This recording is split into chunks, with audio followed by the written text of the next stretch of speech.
अस्सलाम वालेकुम दोस्तों, मैं हूं मोहम्मद इशफाक कुकर और आप देख रहे हैं हमारा यूट्यूब चैनल TLP इस्लामाबाद। दोस्तों, सियालकोट PP 38 से खबर आपको देता चलूँ। एक अहम खबर पठाना वाली पोलिंग स्टेशन में PTI का कारकुन, PTI का बंदा वोट चोरी करते हुए पकड़ा गया। जब रिज़ल्ट की गिनती की जा रही थी तब पठाना वाली पोलिंग स्टेशन में PTI का बंदा वोट चोरी करते हुए पकड़ा गया। इस दौरान पुलिस ने कार्रवाई की और पुलिस उस बंदे को हिरासत में लिया। अभी आपको उसकी तस्वीर भी बताएंगे। जी तो दोस्तों, ये देख सकते हैं आप PTI बाकायदा इन्होंने PTI की शर्टें भी पहन रखी हैं अपने। ये PTI के कारकुन हैं। ये पुलिस ने अपनी हिरासत में लिए हैं। ये वोट चोरी करते हुए पोलिंग स्टेशन, पठाना वाला पोलिंग स्टेशन में से पकड़े गए हैं। अभी बाकायदा वीडियो भी आपको दिखाऊंगा।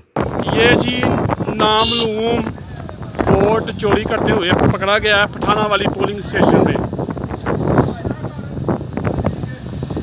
पठाना वाली में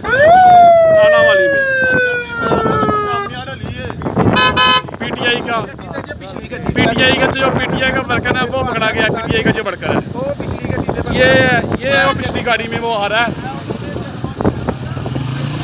वो चोर अपना पकड़ा गया। ठीक है, वोट चोराते हुए पकड़ा गया। वोट चोर पकड़ा गया। वो है वोट चोर पकड़ा गया। वोट चोर PTI।